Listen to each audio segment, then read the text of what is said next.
Okay, tonight I have some tofu that I'm going to air fry. And inside here, I have some teriyaki sauce. So I'm going to use that with it. And then I have this Sriracha ramen, which I'm going to add some carrots and mushrooms to. So I need to boil some water, and then I need to air fry my tofu. I'm going to start off with the jewel, and I'm going to put some water in there and get it to boiling because the noodles need to sit for a little bit. So I'm just going to put some water in here, turn it on, let it get to a nice bubbly place. So I'm going to turn this on. I need to turn this on and it'll get to a nice boil. In the meantime, I'm going to cap it so it helps it keep in that heat. In the meantime, I do the fun part. I get out my little knife and then I cut up my vegetables, which are going to go into my ramen also, because I want them to soak in the hot water as well. That way it kind of makes them a little softer, especially the mushrooms.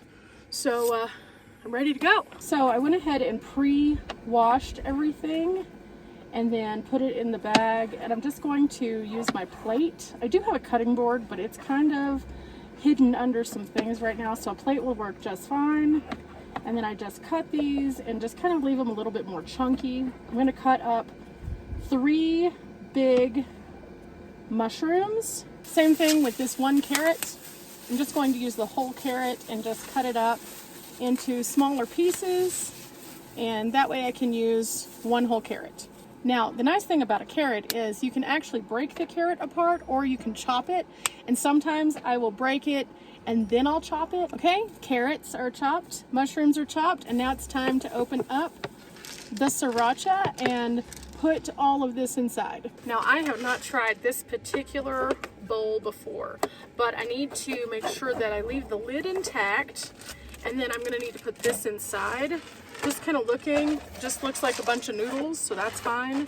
So what I'm going to do is I'm just going to make sure I put all of this inside here, but first I'm going to add the water and stir it really good with this. So it's almost ready. I think I hear almost boiling, almost boiling. I also need to grab a trash bag in a minute because I'm definitely going to have some trash, and I need to put these away because I'm going to use these for a pasta later. Okay, we have a boil. We have a boil, so I can turn this off. And then I'm just going to pour it into the ramen. This is the part that makes me a little nervous. This is a big container though, so it shouldn't be that big of a deal. So here we go into the container, and there's a fill line. I'm gonna go a little above that fill line. Now it's packet time.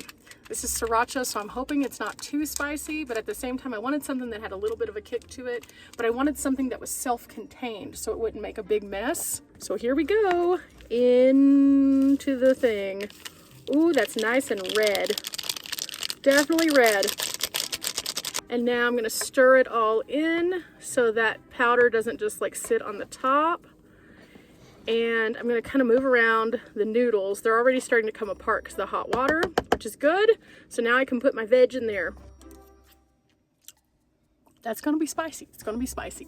The tofu will calm it down a little bit though. Okay, so I'm just gonna put these inside, and then I'm gonna push them down with my morsel. And that way they soak up some of those flavors. And again, just adding some veggies to some simple ramen can make it all just a completely new experience. I also like to sometimes add in peas. Sometimes I'll get a pea and carrot blend because that's really tasty also. Now it's time to dunk them around, make them into more of a stew. Now while that is setting up and doing its thing, I need to open the tofu and drain it. Sometimes this opens really well. Sometimes I have to get the scissors. We're gonna find out, but I need to drain the liquid off of it. Ugh. Looks like it's gonna be a scissor day, rather a knife day. I'm just gonna cut down the side of it, and then I'm gonna cut down the top of it, and it should peel back. It's drained, and I have a block of tofu now ready to go. So what I'm gonna do is I'm gonna score it with the knife or cut it down. Sometimes I like to make little blocks. Sometimes I just score it. Then I'm gonna put a little bit of olive oil on top of it, and then the teriyaki. Then I'm gonna cook it. Okay, I cut it into little blocks, and I may cut it one more time to make it into little squares, but this is the basics for the tofu. Now I know not everyone likes tofu, and that's okay, but I really like it, and it adds a lot to a dish because then it kind of absorbs the flavors around it. So by making air fried tofu, I can really change up a dish quite a bit, and it's something that's very filling and tasty.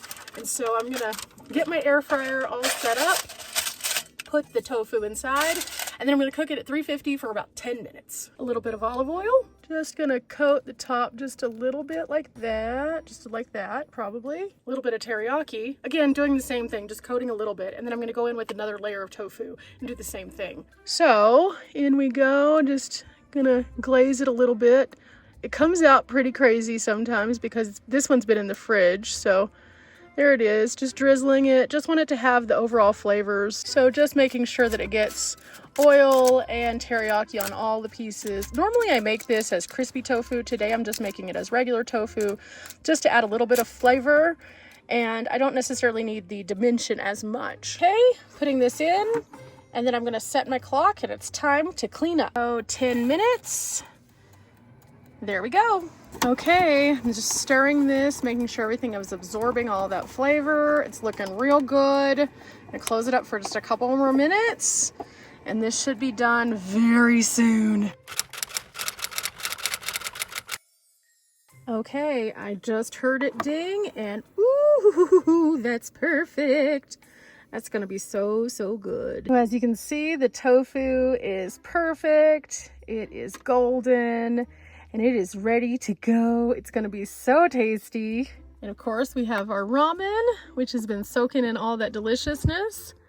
Ooh, this is gonna be good. One of my favorite things is winding down with a good meal, and whether that's a Mountain House comfort meal for me, or it's something like this, or if it's a salad, or something that I'm making from scratch, I think that one of the things that is consistent from my life now on the road that was to my life whenever I lived in Dallas is that I've always enjoyed just relaxing, taking things in, and trying out something new.